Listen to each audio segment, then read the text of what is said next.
ওমর ফারুক রাদিয়াল্লাহু তাআলা সিরিয়ার আরবের মদিনার প্রেসিডেন্ট। মক্কার দায়িত্ব আরেকজন রয়েছে সিরিয়ার জমিনে। মক্কায় যার দায়িত্ব রয়েছে সেই সাহাবীর নাম হচ্ছে হযরত রাফে রাদিয়াল্লাহু তাআলা আনহু। নাম কি বলেন? রাফে রাদিয়াল্লাহু তাআলা আনহু। সিরিয়ার বুকে রাফে রাদিয়াল্লাহু তাআলা আনহুর সাথে হযরত ওমরের দেখা হয়েছে। আমার রাসূল সাল্লাল্লাহু আলাইহি ওয়াসাল্লাম ছিলেন রাষ্ট্রপ্রধান, কথা বলেন ঠিক কিনা? হযরত আবু বকর সিদ্দিক ছিলেন রাষ্ট্রপ্রধান, হযরত ওমর ফারুক ছিলেন রাষ্ট্রপ্রধান, হযরত ওসমান গনি ছিল রাষ্ট্রপ্রধান, হযরত আলী ছিল রাষ্ট্রপ্রধান। যদি আমরা তাদেরকে ভালোবাসি, যদি তাদের অনুসরণ করতেই চাই, তা আল্লাহকে যে সবচাইতে বেশি ভয় করে সেই বসবে সেই চেয়ারে, কথা বলেন ঠিক কিনা? আমরা সেই মহান আল্লাহ পাকের দরবারে আল্লাহ পাকের দা জবান আল্লামাহুল বায়ান প্রাণ খুলে কালিমাতুশ শুকর আদায় করব, সবাই আন্তরিকতার সাথে তেলাওয়াত করব আলহামদুলিল্লাহ। জবান খুলে বলতে হবে, কারণ জবানটা দিয়েছেন তিনি কে? পৃথিবীতে অগণিত মানুষ রয়েছে তাদের জবান নাই, জবান দিয়ে কথা বলতে পারে। আমি হাদিসের মধ্যে পড়লাম যে আল্লাহ পাক যার জবানটা ক্লোজ করে দিয়েছেন, কথা বলতে পারে না, আল্লাহ পাক তারে জান্নাত দান করবে, বলেন সুবহানাল্লাহ। এর কারণ হচ্ছে এইটা, আল্লাহ পাক কেন তাকে জান্নাত দান করবেন? জান্নাত দেওয়ার কারণ হচ্ছে পৃথিবীর বুকে তিনাকে আল্লাহ পাক উদাহরণ সেট করেছেন যে একজন মানুষের জবান যদি না থাকে, কথা বলতে যদি না পারে, তাহলে তার কতটা কষ্ট। এই কষ্টটা বোঝানোর জন্য আল্লাহ পাক জমিনে তাকে এই কষ্টটুকু দিয়েছেন। এই কষ্টটুকু দেওয়ার কারণে আল্লাহ পাক কাল কিয়ামতের ময়দানে তাকে জান্নাত দান করবেন, বলেন সুবহানাল্লাহ। লিসানুন ভাষা, আমরা যে কথা বলছি, পৃথিবীতে অগণিত মানুষ কথা বলতে পারে, কিন্তু আমরা কথা বলতে পারি। এই কথা বলার শক্তি দিয়েছেন তিনি কে? আল্লাহ পাক দিয়েছেন। আর রহমান আল্লামাল কুরআন খালাকাল ইনসানা আল্লামাহুল বায়ান।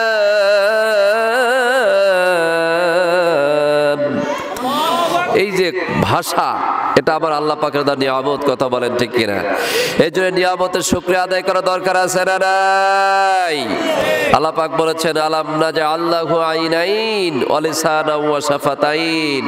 তুমি যে দৃষ্টি, চোখ দিয়ে দেখো, এটা আল্লাহ পাকের দা নিয়ামত। তুমি জবান দিয়ে যে কথা বলো, এটা মহান আল্লাহ পাকের দা নিয়ামত। এই জন্য শুকরিয়া আদায় করে আমরা কখনো শেষ করতে পারবো? আল্লাহ পাক এটাও বলে দিয়েছেন ওয়া ইনতাউদ্দু নি'মাতাল্লাহি লা তুহসুহা। বান্দা, আমি তোমার যে নিয়ামত দান করেছি, তোমার জিন্দেগি নিয়ামত থেকে জন্ম থেকে মৃত্যু পর্যন্ত তোমার একটা নিয়ামত যদি ধরা হয়, একটা ফল, এই ফলের একটা নিয়ামত যদি তুমি গণনা শুরু করে দাও, তোমার হায়াত, তোমার জিন্দেগি শেষ হয়ে যাবে। আল্লাহ পাকের একটা নিয়ামত গুনে গুনে তুমি শেষ করতে পারবা না, বলেন সুবহানাল্লাহ। আমার ভাইয়েরা, আমরা যে কয়জনই থাকি এখানে, আমি একটু কোরআন হাদিস থেকে আলোচনা করে আপনাদের কিছু আশা আছে, ওই আশাটাও পূরণ করে দেব, কথা বলেন ঠিক কিনা?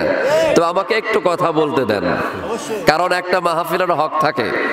আমার দ্বিতীয় মেহমান ভাই অত্যন্ত চমৎকার ভাবে আপনাদের এলাকার কৃতি সন্তান, এলাকার আপনাদের গর্ব অহংকার হযরত মাওলানা মোহাম্মদ আতাউর রহমান আফজাল ভাই অত্যন্ত চমৎকার ভাবে তিনি দীর্ঘ সময় কালেকশন করেছেন। আমি দেখেছি মাহফিলের লোক সংখ্যা কতটুকু ওইটা বিষয় না, তবে দানের হাতটা আমাদের অনেক ভালো, বলেন আলহামদুলিল্লাহ।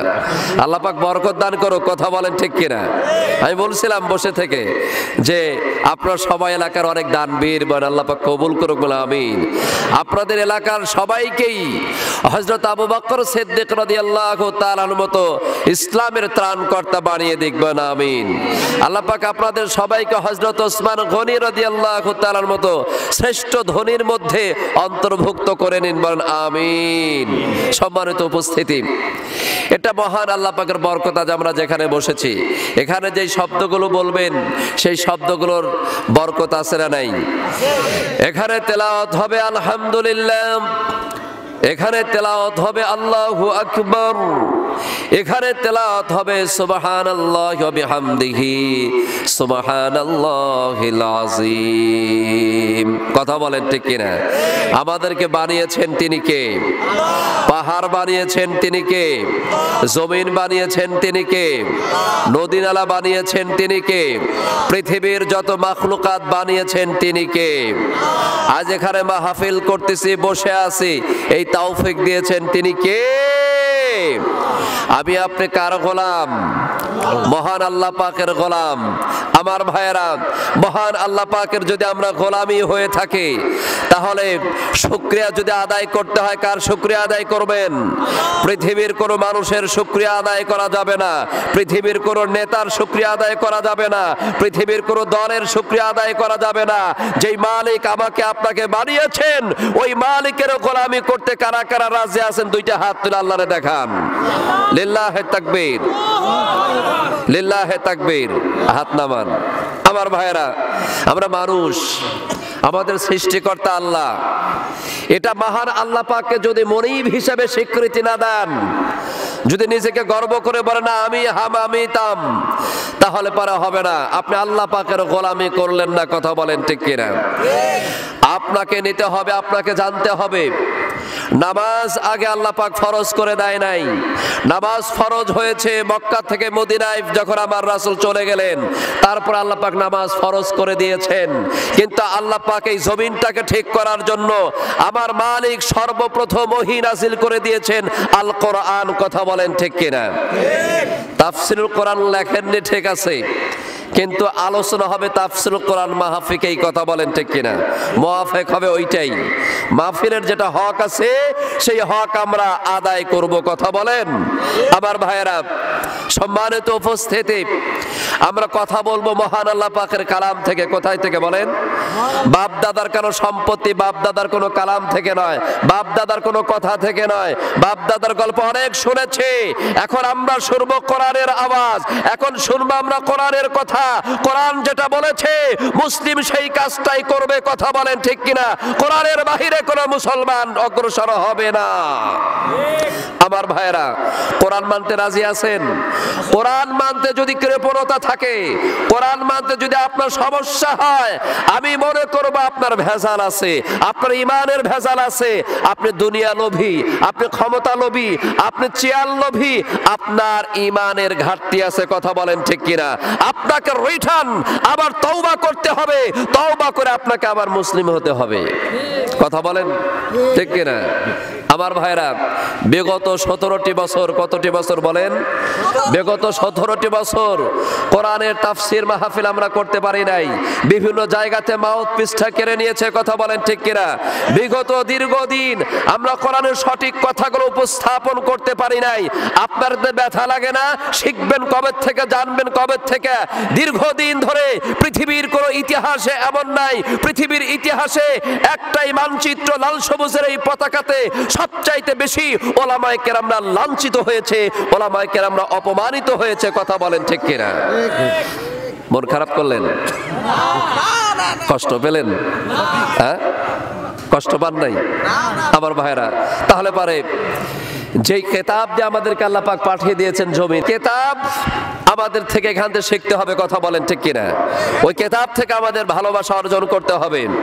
কারণ মুসলমান যদি নিজেকে দাবি করেন, as a মুসলিম হিসাবে আমি বলতে চাই, Islam is not only a religion but also complete code of life. Islam শুধু একটা ধর্মের নাম নয়, ইসলাম হচ্ছে একটি মানব জীবন, ইসলাম হচ্ছে একটি সার্বজনীন জীবন ব্যবস্থা। কথা বলেন ঠিক কিনা? আল্লাহ পাকের কালাম আমি তেলাওয়াত করেছি পবিত্র কোরআন মাজিদ থেকে। কোথায় থেকে বলেন? পবিত্র কোরআন মাজিদ থেকে 114টি সূরা, এর মধ্যে থেকে 96 নম্বর সূরা সূরাতুল আলাক এর 5টি আয়াত। কয়টি আয়াত বলেন? 5টি আয়াত। আমি এখান থেকে একটু সামান্য একটু আপনাদেরকে দিক নির্দেশনামূলক আমাদের কি করতে হবে, আমরা কি করছি, এই বিষয়টা নিয়ে একটু কথা বলি। আমি ইনশাআল্লাহ আপনাদের নিকট থেকে বিদায় নেব ইনশাআল্লাহ। সম্মানিত উপস্থিতি, মহান আল্লাহ পাকের কালাম, পৃথিবীর এটা কোনো মানুষের গ্রন্থ নয়, পৃথিবীর কোনো মানুষের জবানের কথা নয়, এটা ওই মালিকের কালাম, যেই মালিক আমাকে বানিয়েছে, আপনাকে বানিয়েছে, মুসলিম বানিয়েছে, অমুসলিম বানিয়েছে, পৃথিবীতে যত মাখলুকাত দেখেন সমস্ত মাখলুকাতকে তিনি বানিয়েছেন। মহান আল্লাহ রাব্বুল আলামিন তিনার হাবিবের উপরে যে মহাগ্রন্থ আল কোরআন নাযিল করে দিলেন, ওই কোরআনের সূরাতুল আলাকের 5টা আয়াত তিনার উপরে নাযিল করে দিলেন। এই নাযিলের প্রেক্ষাপট একটু যদি জানতে চাই, কেন আমার আল্লাহ পাক এই কিতাবটা জমিনে নাযিল করে দিলেন, কারণটা কি হয় আমরা একটু জানতে চাই। সোনার বাইরারে আমার আল্লাহ পাক দীর্ঘ সময় এই পৃথিবীতে কোনো নবী পয়গম্বর পাঠায় নাই, কোনো নবী পয়গম্বর জমিনে আসে নাই।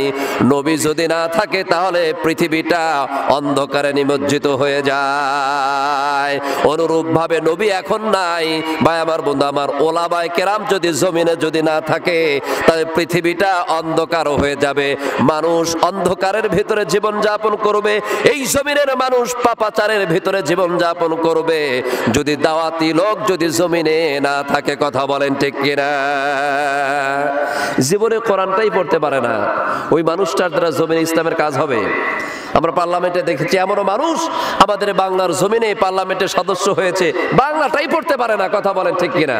আমরা কত বোকা, এখনো কত বোকা রয়েছি যে যেই জায়গা যাওয়া দরকার সেই জায়গায় একজন শিক্ষিত মানুষকে সেখানে প্রেরণ করা দরকার। আবার শিক্ষিতের মধ্যে আবার ভেজাল আছে। কি আছে বলেন আমার ভাইরা? একটা হচ্ছে সুশিক্ষা আর একটা হচ্ছে কুশিক্ষা। কি বলেন? একটা হচ্ছে সুশিক্ষা আর একটা হচ্ছে কুশিক্ষা। আমার সাথে আপনারা একমত তো? কথা বলেন, একমত না বলেন? একটা সুশিক্ষা আর একটা কুশিক্ষা। বলবেন হুজুর এটা আবার কেমন, এটা কিভাবে হলো দুই শিক্ষা? আমার ভাইরা, শিক্ষিত হলেই মানুষ হয় না, শিক্ষিত হলেই মানুষ হয় না, তাকে সুশিক্ষা অর্জন করতে হয়, সুশিক্ষা জমিনে বাস্তবায়ন করতে হয়।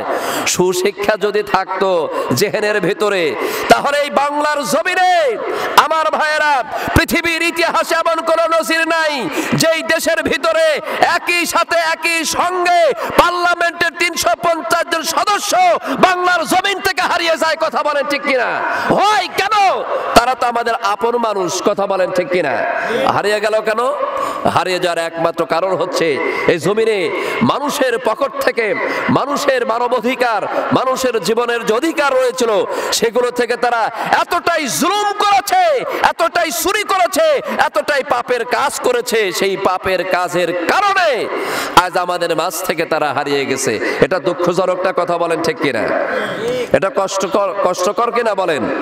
কেন গেছে জানেন ভাই আমার বন্ধু আমার?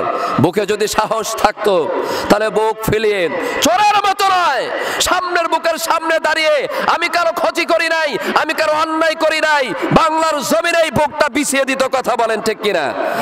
চোরের মন পুলিশ পুলিশ, চোরের মন কি? চোরের মন পুলিশ পুলিশ। আমার ভাইয়েরা, এই জন্য কুশিক্ষা যারা গ্রহণ করে, ভেজাল হচ্ছে ওইটা। কুশিক্ষার কারণে আমার ভাইয়েরা সমাজের ক্ষতি হয়। কি হয় বলেন? সমাজের ক্ষতি হয়, পরিবারের ক্ষতি হয়, এলাকার ক্ষতি হয়, দেশের ক্ষতি হয়। শিক্ষা অর্জন করলেই হবে না, ওইটা সুশিক্ষা যদি তার ব্রেনের ভিতরে থাকে তাহলে ওই শিক্ষার দ্বারা দুনিয়াতেও সেও উপকৃত হবে, তার পরিবার উপকৃত হবে, তার সমাজ উপকৃত হবে, তার দেশ উপকৃত হবে। আর যদি ওইটা মাথার ভিতরে না থাকে তাহলে পরে আমার ভাইরা ওইটা সমস্যা হয়। কথা বলেন ঠিক কিনা? আপনি তো পূর্বে শুনেছেন, জেনেছেন যে আমাদের দেশে ভাই আমার বন্ধু আমার, আমাদের গোটা পৃথিবীতে পৃথিবীর প্রথম মানুষটার নাম কি বলেন তো দেখি? হযরত আদম আলাইহিস সালাতু ওয়াস সালাম। কথা বলেন ঠিক কিনা? পৃথিবীর প্রথম মানুষের নাম কি? হযরত আদম আলাইহিস সালাতু ওয়াস সালাম।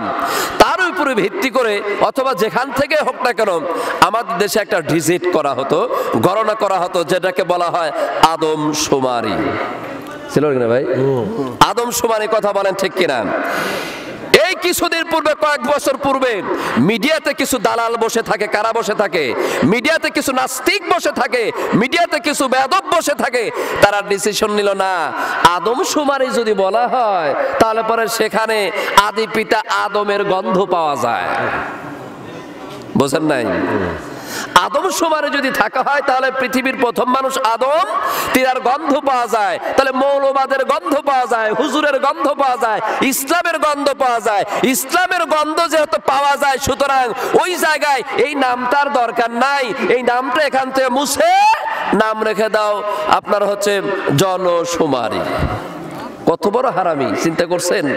ইসলাম আছে যে ওইখানে, ইসলামের প্রথম একজন মানুষের নাম আছে, নাম থাকার কারণে নামটাই মুছে দিল। কথা বলেন ঠিক কিনা? হুশ হবে কবে, বুদ্ধি হবে কবে?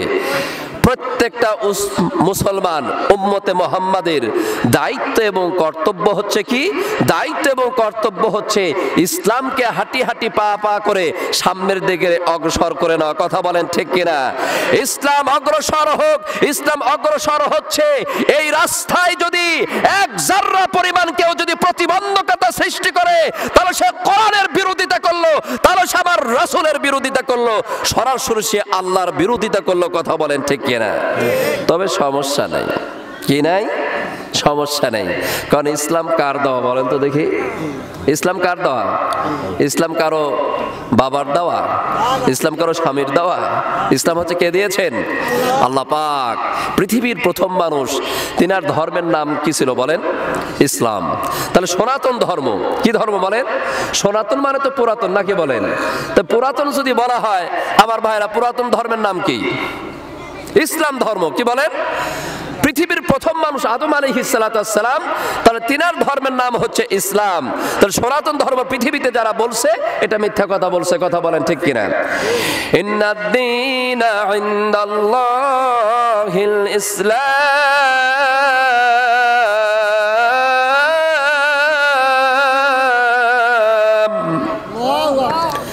আল্লাহ রাব্বুল আলামিন বলেন, আমার আল্লাহ পাকের কাছে মনোনীত নির্বাচিত একমাত্র অনলি এই শব্দটাই আয়াতের অনুবাদের মাঝে আপনাকে বলতে হবে, একমাত্র ধর্মের নাম হচ্ছে ইসলাম। বলেন সুবহানাল্লাহ।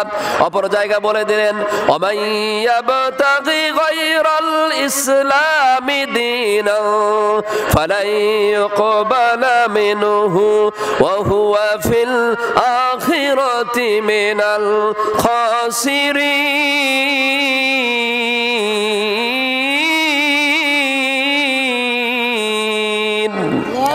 আল্লাহ পাক এই জায়গায় বললেন, ওমাইয়াবতাগি গায়রাল ইসলামি, ইসলাম ছাড়া তুমি যদি কোন রীতিনীতি বিধান যদি তুমি অনুসন্ধান করো, অনুসরণ করো, আমার আল্লাহ পাক বলেন ফালাই ইউকবালা মিনহু, তার নিকট ওইটা কখনো গ্রহণ করা হবে না, তার নিকট ওইটা কখনো এলাও করা হবে না।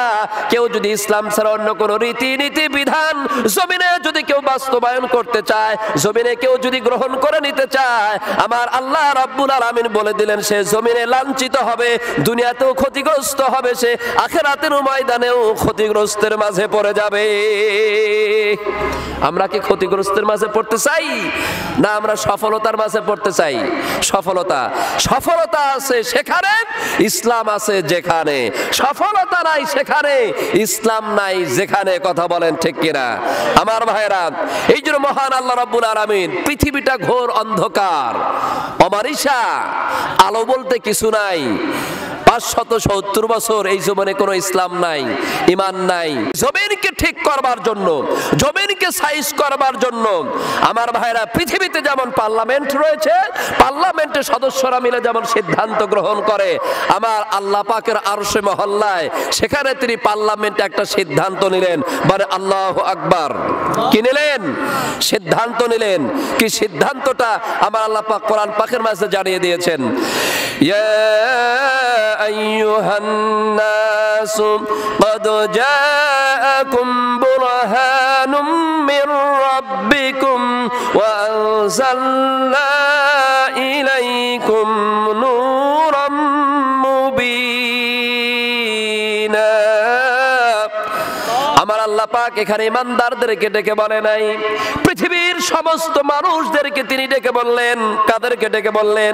ওইটা মুসলিম হোক, অমুসলিম হোক, ইহুদি হোক, খ্রিস্টান হোক, বৌদ্ধ হোক, নাসারা হোক, হিন্দু হোক, পৃথিবীর সমস্ত মানুষদেরকে আমার আল্লাহ পাক ডেকে বলেন, ও পৃথিবীর সমস্ত মানুষ তোমরা শুনে নাও, আমি আল্লাহ রাব্বুল আলামিন আমার আরশে মহল্লায় পার্লামেন্টে সিদ্ধান্ত নিলাম, কারণ আমি তোমাদের স্রষ্টা, আমি তোমাদের সৃষ্টিকর্তা, আমি আল্লাহ রাব্বুল আলামিন তোমাদেরকে সৃজন করেছি, আমি তোমাদেরকে বানিয়েছি। সুতরাং তোমরা কোন রাস্তায় চললে, কোন পদ্ধতিতে চললে তোমরা সুন্দরভাবে জীবন যাপন করবা, তোমাদের জিন্দেগিটা সুন্দর হবে, তোমাদের পরিবারটা সুন্দর হবে, তোমার ব্যক্তিগত জীবনটা সুন্দর হবে, তোমার পারিবারিক জীবনটা কিভাবে সুন্দর হবে, তোমার সামাজিক জীবনটা কেমন ভাবে সুন্দর হবে, তোমার দেশটা কিভাবে সুন্দর হবে, গোটা পৃথিবীতে আন্তর্জাতিক লেভেলটা কিভাবে সুন্দর হবে, এই সুন্দর করবার জন্য, সুন্দর জীবন যাপন করবার জন্য আমার আল্লাহ রাব্বুল আলামিন আরশে মহল্লায় পদ্ধতিতে, আরশে মহল্লায় তিনি সিদ্ধান্ত নিলেন দুইটা। বলেন আল্লাহু আকবার। এক নাম্বার সিদ্ধান্ত হচ্ছে তোমাকে শুধরানোর জন্য, তোমাকে ভালো করবার জন্য আমার আল্লাহ পাক এক নাম্বার বুরহান নামক নবী পাঠিয়ে দিলেন। দ্বিতীয় নাম্বার হচ্ছে নূর নামক কোরআন মাজিদ পাঠিয়ে দিলেন। বলেন সুবহানাল্লাহ। এই দুইটা সিস্টেমের বাহিরে, এই দুইটা পদ্ধতির বাহিরে জমিনের পৃথিবীর মানুষ তোমরা শুনে নাও, তোমরা যদি দুইটার বাহিরে যদি কল্যাণ খোঁজার চেষ্টা করো, আল্লাহর কসম করে বলি, এই দুইটা বিষয়ের বাহিরে যদি তোমরা ভালো সমাজ, ভালো পরিবার, ভালো ব্যক্তিত্ব জীবন তালাশ করা শুরু করে দাও, কিয়ামতের আগ পর্যন্ত তোমরা ভালো ব্যক্তি অর্জন করতে পারবে না, ভালো সমাজ অর্জন করতে পারবে না, ভালো দেশ গঠন করতে পারবে না, এই দুইটাকে ছাড়া। বলেন সুবহানাল্লাহ। এই কারণে আমার আল্লাহ রাব্বুল আলামিন কি করলেন? সুবহানাল্লাহ। অন্ধকারের যুগ, এই পৃথিবীতে যুগে যুগে আমার আল্লাহ পাক অগণিত নবী পয়গম্বর পাঠিয়েছেন, শুধুমাত্র আমাদেরকে কি করার জন্য? বলেন শুধুমাত্র আমাদেরকে সঠিক রাস্তা দেখিয়ে দেওয়ার জন্য। বলেন সুবহানাল্লাহ। প্রতিটি নবী পয়গম্বর তিনারা ছাগল চড়াতেন। কি চড়াতেন বলেন? আচ্ছা, ছাগল চড়াতে যে নবীদের শান কি ঠিক? কথা বলেন ঠিক কিনা? ছাগল চড়ানো তাদেরকে কি বলা হয়? রাখাল। কি বলা হয়? রাখাল বলা হয়। ছাগল এই জন্য চড়াতেন, প্রশিক্ষণ আছে এখানে, কি আছে? ট্রেনিং রয়েছে, প্রশিক্ষণ রয়েছে। ছাগলের গলায় দড়ি বেঁধে সামনে যদি টানা হয়, ছাগল করে পিছনে থাকে, ওকে টেনে আনা খুব কঠিন ব্যাপার। কথা বলেন ঠিক কিনা? ছাগল চড়েছেন এই জন্য প্রতিটি নবী পয়গম্বরকে ছাগল চড়াতে গিয়ে যেই নবী যাতে ধৈর্য ধারণ করতে পারে, সহনশীল হতে পারে, উম্মতেরা অনেক কিছু বলবে, কিছু বলা যাবে না। কথা বলেন ঠিক কিনা? এই সবর করার জন্য, ধৈর্য ধরার জন্য প্রশিক্ষণ দিয়েছেন ছাগল চড়ানো নিয়ে। আমার ভাইয়েরা, আমার রাসূল এই পৃথিবীতে আসলেন, স্বল্প সময় কিছু কিছু বাদ দিয়ে আমাকে আলোচনা করতে হবে। আমার রাসূল বয়স যখন 17 বছর হলো, কি হলো বলেন? 17 বছর হলো। আমার রাসূল সাল্লাল্লাহু আলাইহি ওয়াসাল্লাম মক্কার ভূমিতে একটা সংগঠন তৈরি করলেন। সেই সংগঠনটার নাম হচ্ছে হেলফুল ফুজুল। সংগঠনের নাম কি বলেন? হেলফুল ফুজুল। এই সংগঠন তিনি যখন করলেন, আমার ভাইয়েরা, এই সংগঠন করার পরে টার্গেট ছিল একটা, মিশন ছিল একটা, আরবের মানুষগুলো পাপাচারে নিমজ্জিত হয়ে গিয়েছিল, অন্যায় নিমজ্জিত হয়ে গিয়েছিল। এই পাপ থেকে তারা যেন বাঁচতে পারে, পাপের কাছে যেন তারা নিমজ্জিত হতে না পারে, এই জন্য এই সংগঠন যুবকদেরকে নিয়ে তিনি সুন্দর একটা আয়োজন করলেন। এলাকার মানুষকে বুঝালেন, ও বাবা, অন্যায় কাজ করো না, কারো মাথায় তুমি বাড়ি মেরো না, জুলুম তুমি করো না, জিনা করো না, বাপকে সম্মান করো, মাকে সম্মান করো। বোঝানো শুরু করে দিলেন। সম্মানিত আমার ভাইয়েরা, এই যুবক সম্প্রদায়কে নিয়ে আমার রাসূল সাল্লাল্লাহু আলাইহি ওয়াসাল্লাম সমাজের কাজ করা শুরু করে দিলেন। একবার বলেন সুবহানাল্লাহ। ইসলাম এখান থেকে আপনাকে যে দিক নির্দেশনা দিল, যেই কাজটা শিক্ষা দিল, রাসূল যেটা করেছে ওইটা করে আমাদের জন্য সুন্নাহ। কথা বলেন ঠিক কিনা? আমার রাসূল সাল্লাল্লাহু আলাইহি ওয়াসাল্লাম সমাজের যুবকদেরকে নিয়ে হিলফুল ফুজুল সংগঠন করে সমাজের অন্যায় অন্যায়ের প্রতিবাদ করবার জন্য, অন্যায় কাজ যেন সমাজে না হয়, এই জন্য এই সংগঠনটা তৈরি করেছিলেন। এই জন্য ভাই আমার, বন্ধু আমার, এই সংগঠন তৈরি করে কাজ শুরু করে দিলেন। আমার রাসূল সাল্লাল্লাহু আলাইহি ওয়াসাল্লাম বোঝানো শুরু করে দিলেন মক্কার আরবের সমস্ত খারাপ মানুষদেরকে, অন্যায় করা যাবে না, পাপের কাজ করা যাবে না। এর মানে বোঝা যায় মুসলমান যারা হবে, রাসূলের উম্মত যারা হবে, তাদেরকে সুন্নাহ হিসাবে সর্বপ্রথম দায়িত্ব পালন করতে হবে, সমাজের সাথে তাদেরকে সম্পৃক্ত থাকতে হবে। কথা বলেন ঠিক কিনা? কিন্তু আমাদের সমাজে হচ্ছে টোটাল উল্টা। টোটাল কি বলেন? টোটাল উল্টা। কয় হুজুর আপনি সমাজের কাজ করতে আসেন কে? সমাজের কাজ তো আপনার মানায় না, আপনার তো সমস্যা আছে, আপনি সমাজের কাজ করার দরকার নাই, আপনি মসজিদে ইমামতি করবেন আর নামাজ পড়াবেন, তাহলেই হবে। কথা বলেন ঠিক কিনা? এমন চিন্তা ভাবনার মানুষ সমাজে আছে না নাই? আমাদেরকে মসজিদের ভিতরে ঢুকাইয়া দিয়া, মসজিদের ভিতরে দিয়া, আর এই যে দেখেছেন কতদিন আপনারা দেখলেন বড় বড় রাঘব বোয়াল আমার আপনার টাকা চুরি করে বিদেশের মাটিতে হাজার হাজার বাড়ি আর হাজার হাজার গাড়ি। কথা বলেন ঠিক কিনা?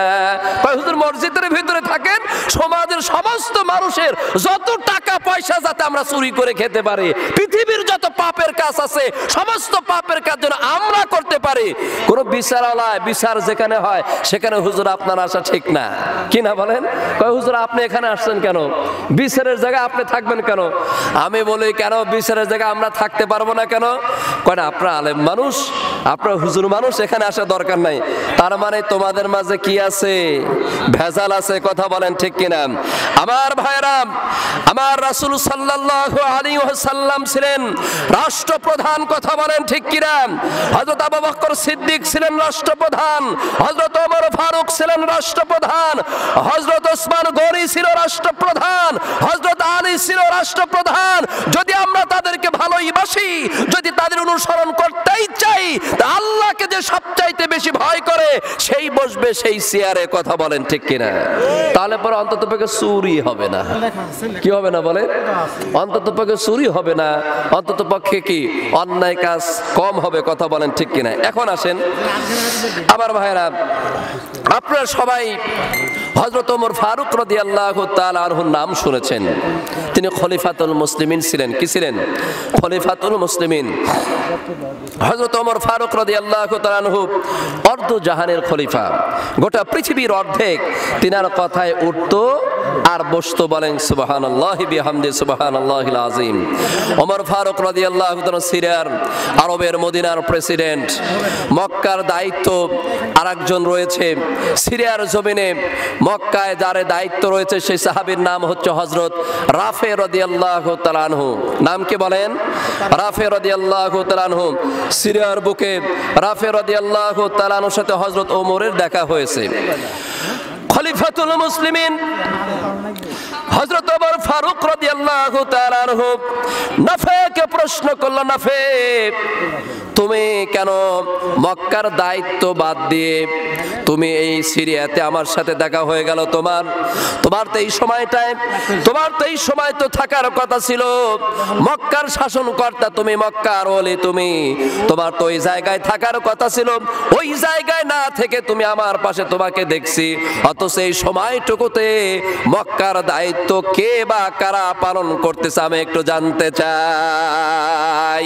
নাফে রাদিয়াল্লাহু তাআলা আনহু খলিফাতুল মুসলিমিন হযরত ওমর ফারুক রাদিয়াল্লাহু তাআলা আনহুকে প্রশ্নের উত্তর দিয়ে বললেন, একজন আজাদকৃত গোলাম, আমি তাকে মক্কার দায়িত্ব দিয়ে এসেছি, তার নাম হচ্ছে আবজা।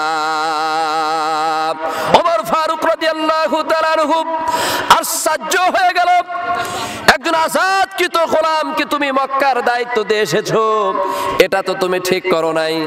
আমাদের সমাজে ভাই আমার, বন্ধু আমার, টাকা আছে যার বেশি সেই হচ্ছে ক্ষমতা বেশি। কথা বলেন ঠিক কিনা? ওটা হালাল কি হারাম এটা দেখার বিষয় নাই। পাওয়ার আছে যার বেশি তাই হচ্ছে সব জায়গায় বসে থাকে। ভাই আমার বন্ধু, ইসলামের সিস্টেম এইটা না। ইসলামের সিস্টেম হচ্ছে তাকওয়া যার বেশি থাকবে সেই থাকবে সামনের কাতারে। ইমাম কি সবাই হতে পারে? সবাই কি আর কি ইমাম হতে পারে? কথা বলেন ঠিক কিনা? সবাই ইমাম হতে পারে না আমার ভাইয়েরা। ইমাম হওয়ার যোগ্যতা সবার থাকে না। যার ভিতরে সবচাইতে বেশি তাকওয়া থাকে, যে সবচাইতে পরহেজগার, সেই তো ইমাম হওয়ার যোগ্যতা রাখে, সেই তো ইমাম হওয়ার যোগ্যতা রাখে। কথা বলেন ঠিক কিনা আমার ভাইরা? এভাবে দেখা যায় হযরত ওমর ফারুক রাদিয়াল্লাহু তাআলা বললেন একজন আজাদকৃত গোলাম সে নাকি মক্কার দায়িত্ব দিয়ে রয়েছে। এই সময় ভাই আমার বন্ধু আমার হযরত ওমর ফারুক আশ্চর্য হয়ে গেল। নাফে রাদিয়াল্লাহু তাআলা বললেন খলিফাতুল মুসলিমিন, তার মাঝে 4টা গুণ আছে। কয়টা গুণ আছে বলেন? তার মাঝে 4টা গুণ আছে। এই 4টা গুণ যার ভিতরে থাকবে এটা আমাদের সবার জন্য দরকার। ভাই আমার বন্ধু আমার, যে যেখানে বসে রয়েছি সবার জন্য দিক নির্দেশনা প্রয়োজন। এই দিক নির্দেশনা 4টা যদি সিস্টেম যদি থাকে তাহলে জমিনে কেউ লাঞ্ছিত হবে না, কেউ জুলুমের শিকার হবে না। এই 4টা পদ্ধতি, এই 4টা বিষয়ে যদি যেই লিডার হবে, যেই নেতা হবে, যেই চেয়ারে বসবে তার ভিতরে যদি 4টা গুণ থাকে তাহলে তার দ্বারা মানুষ কখনো লাঞ্ছিত হবে না, অপমানিত হবে না। ওই সময় নাফে রাদিয়াল্লাহু তাআলা আনহু হযরত ওমর ফারুক রাদিয়াল্লাহু তাআলা বললেন খলিফাতুল মুসলিমিন তার ভিতরে 4টা গুণ আছে। একটা গুণ হচ্ছে তার ভিতরে তাকওয়া আছে। বলেন সুবহানাল্লাহ। কি আছে? 1 নাম্বার গুণ হচ্ছে তার ভিতরে তাকওয়া আছে এবং 2য় নাম্বার হচ্ছে সে কোরআন বিষয়ে অভিজ্ঞ, কোরআনের জ্ঞান তার ভিতরে আছে। 3য় নাম্বার হচ্ছে সে ন্যায় বিচারক, ন্যায় তার ভিতরে আছে। শরীয়তের বিধান সম্পর্কে 4র্থ নাম্বার তার ধারণা আছে। বলেন সুবহানাল্লাহ। এই 4টা বিষয় যদি কারো জেহনের ভিতরে থাকে, 3.5 হাত বডিতে থাকে, তো ওই মানুষটার দ্বারা, ওই নেতার দ্বারা, তার দ্বারা জমিনে কেউ লাঞ্ছিত হবে না, তার দ্বারা কেউ ঠকবে না। আল্লাহ পাক যেন এমন ব্যক্তিদেরকে আল্লাহ পাক আমাদের জমিনে এভাবে সেট করে দেয়, তাহলে পরে অন্তত পক্ষে আমরা ভালো থাকবো। কথা বলেন ঠিক কিনা?